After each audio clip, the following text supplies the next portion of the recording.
भीख मांग मांग कर अपने जीवन का यापन करते हैं।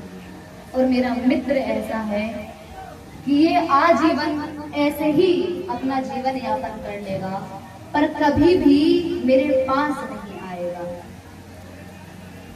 अब श्याम सुंदर ने सोचा ये तो आएगा नहीं, चलो हम ही कृपा करने के लिए चलते हैं। तो एक दिन की बात है, सुदामा जी भिक्षा मांगने के लिए गए हैं। तो भगवान एक ब्राह्मण का वेश धारण करके इनके द्वार पर पहुंच गए। द्वार पर जाकर याचना की, भिक्षाम देवी, भिक्षाम देवी। सुशीला जी बाहर आई और आकर बोली, हे ब्राह्मण देव, मैं आपको कुछ भी दान में नहीं दे सकती। भगवान बोले, क्यों नहीं दे सकती माता, कुछ तो दीजिए।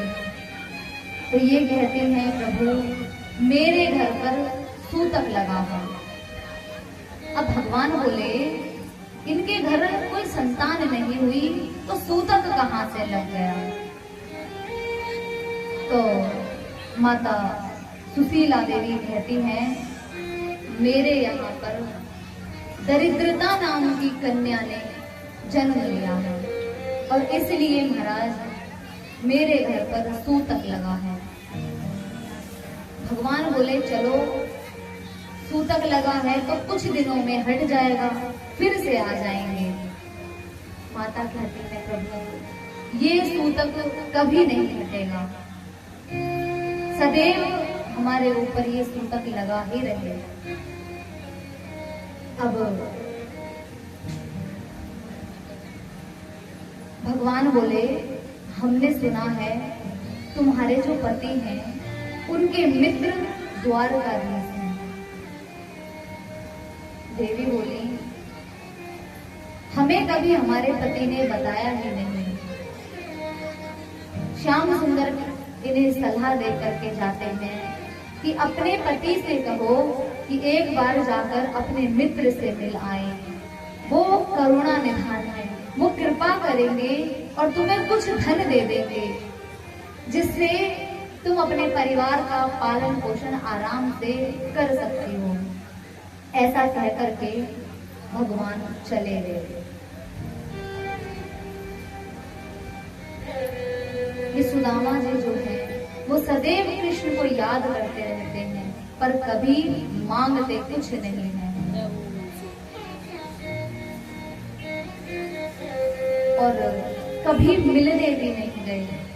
केवल मिलने ना जाने का यही एक कारण है कि कहीं सभी लोग ये ना कहने लग जाएं कि ये श्याम सुंदर से मांगने के लिए गया था और मेरी मित्रता पर कलंक ना लग जाए। ये सोचकर सुदामा जी कभी आज तक अपने मित्र से मिलने के लिए भी नहीं गए।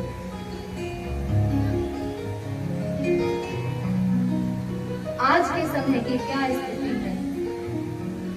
यदि हमारी पहचान किसी बड़े व्यक्ति से हो जाए, सबसे पहले क्या करेंगे?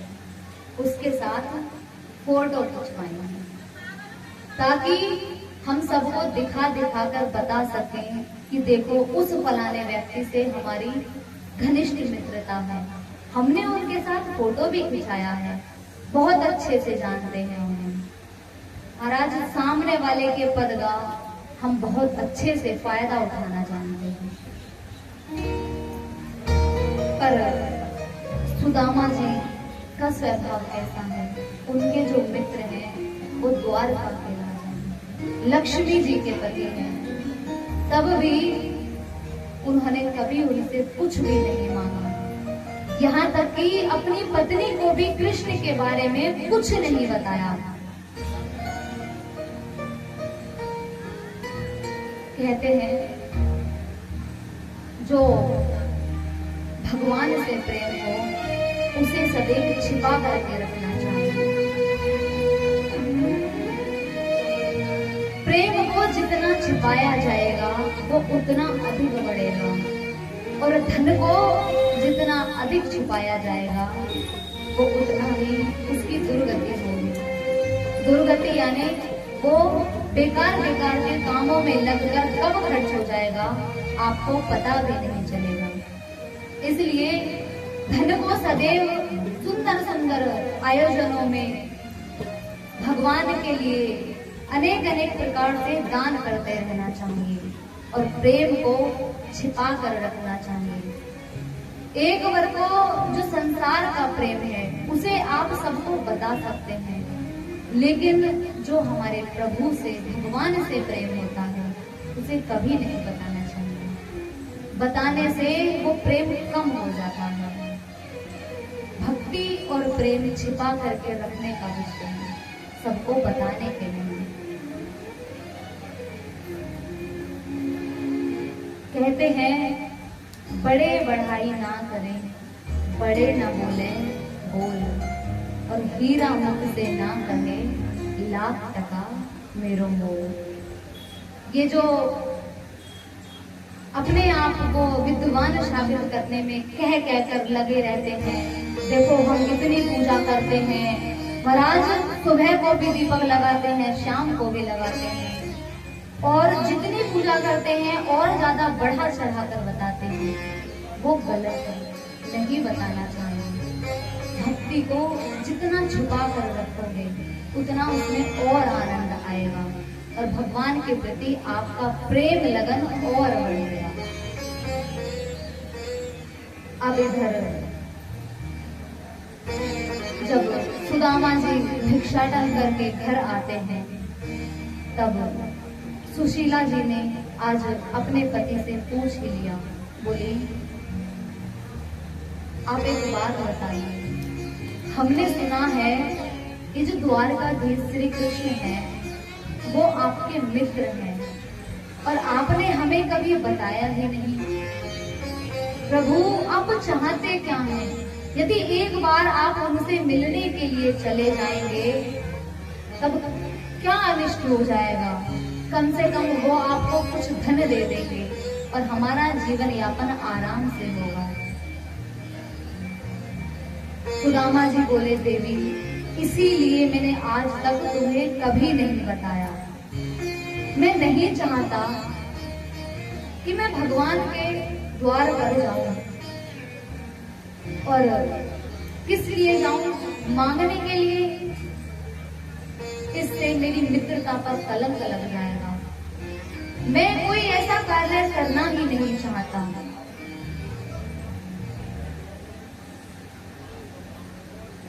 फिर सुदामा जी कहते हैं, देवी एक बात और, जब हम गुरुकुल में पढ़ते थे हम तब मित्र थे, क्योंकि मित्रता बराबर के व्यक्तियों से होती है।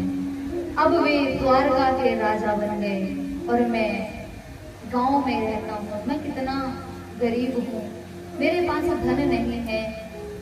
किस बात की मित्रता? एक गरीबी से पीड़ित व्यक्ति में और इतने बड़े राजा में कैसे मित्रता हो सकती है? क्या पता श्याम सुंदर मुझे अपना मित्र ही ना मानते हो, तो मैं नहीं जाऊंगा।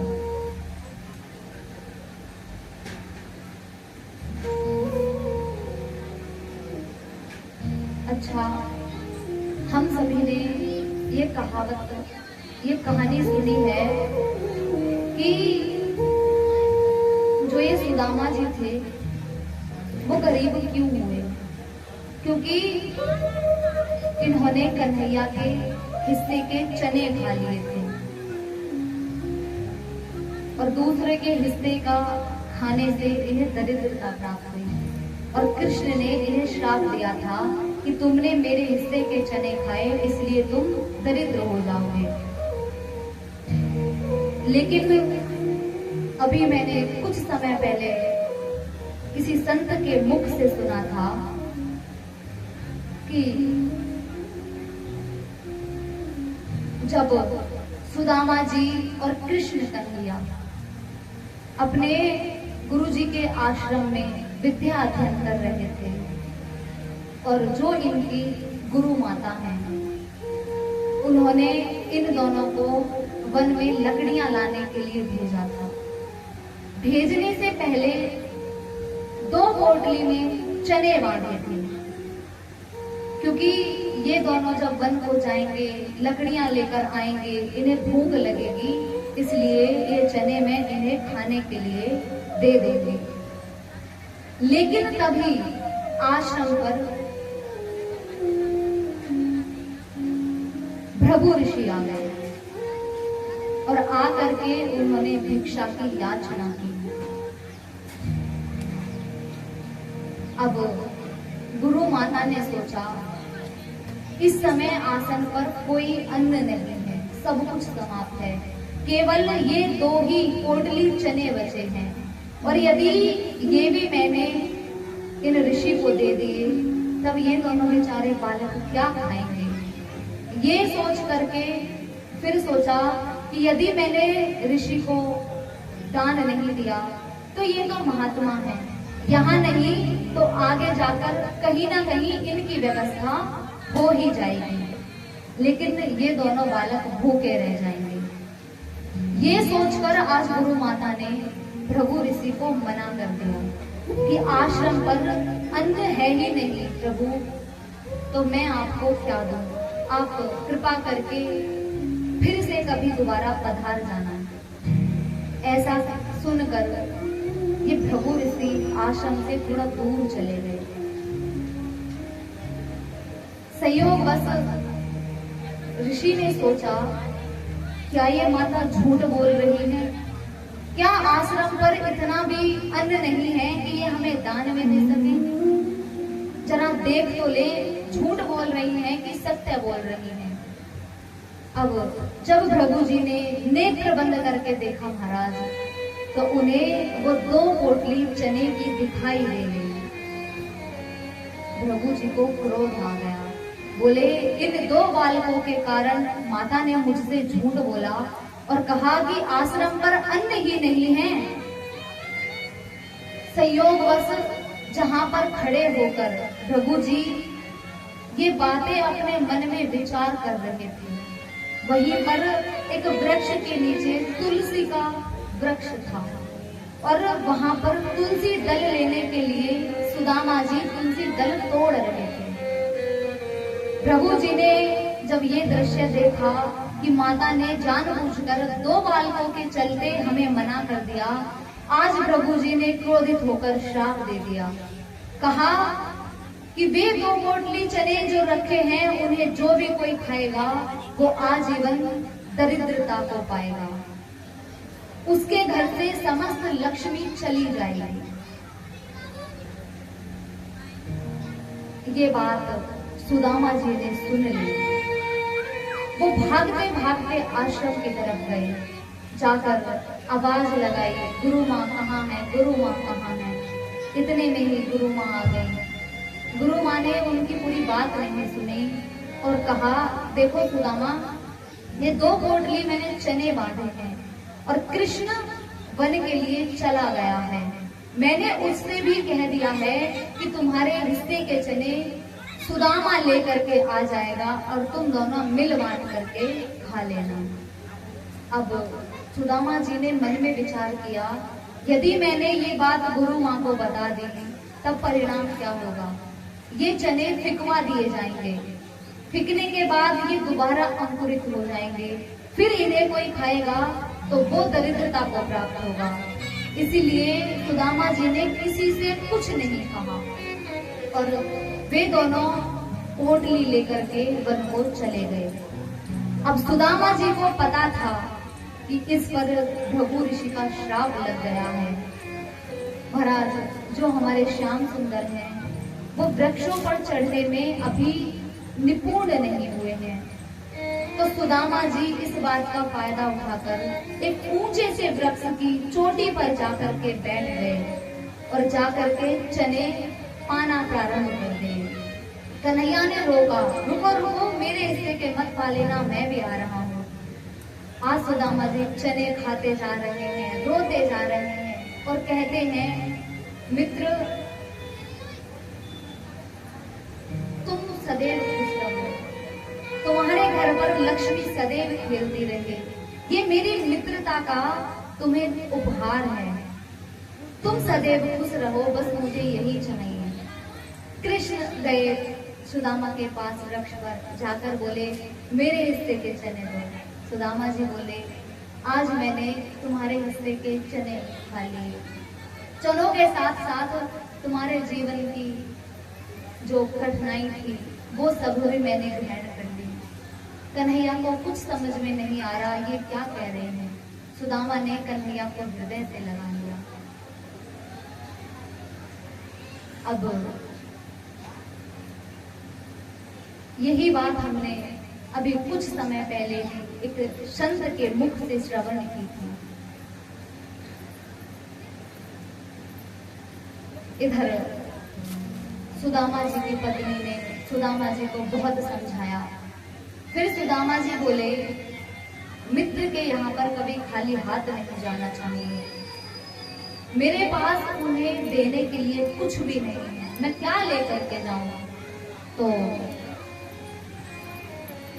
सुदामा जी की पत्नी पड़ोस में गई और पड़ोस के घर से थोड़े से चावल मांग करके लेकर आई और एक फटे पुराने कपड़े में लपेटकर सुदामा जी को दे दी।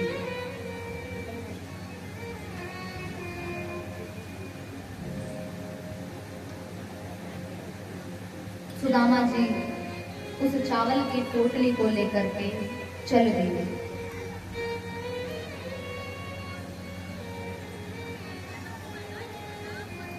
चलते चलते वो रात्रि में एक नदी के किनारे जाकर के रास्ता भटक गए। वो बहुत ज्यादा थक गए थे, सोचा यहीं पर आराम कर लेते हैं, प्रातः होगी तब चलेंगे।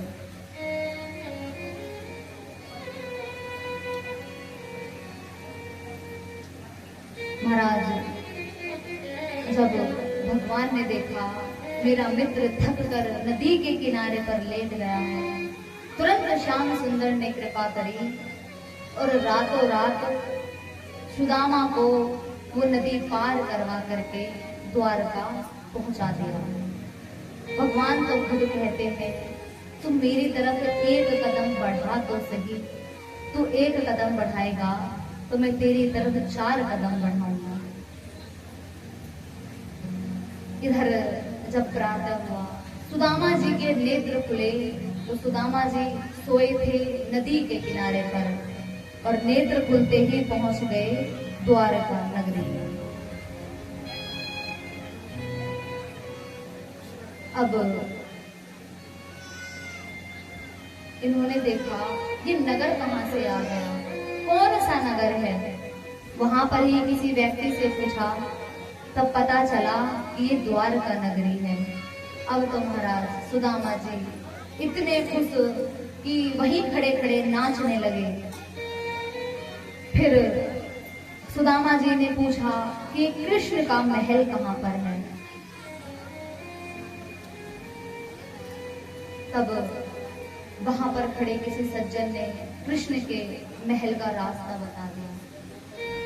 सुदामा जी प्रसन्न होते हुए कूदते फांदते हुए जा रहे हैं। जैसे ही महाराज महल के द्वार पर पहुंचे, तुरंत द्वारपालों ने रोक दिया। बोले हे ब्राह्मण देव, आप कहाँ जा रहे हैं, आप कौन हैं। इस प्रकार किसी भी व्यक्ति को महल में प्रवेश पाना वर्जित है। सुदामा जी कहते हैं देखो भैया, मैं कृष्ण का बचपन का सखा हूं, मैं कृष्ण से मिलने के लिए आया हूं। द्वारपालों ने सोचा हमने तो किसी भी सुदामा का नाम ही नहीं सुना कि कृष्ण का कोई सुदामा नाम का मित्र भी है। सुदामा जी कहते हैं जाकर कृष्ण से तो पूछ कर आओ, वो जरूर पहचान जाएंगे।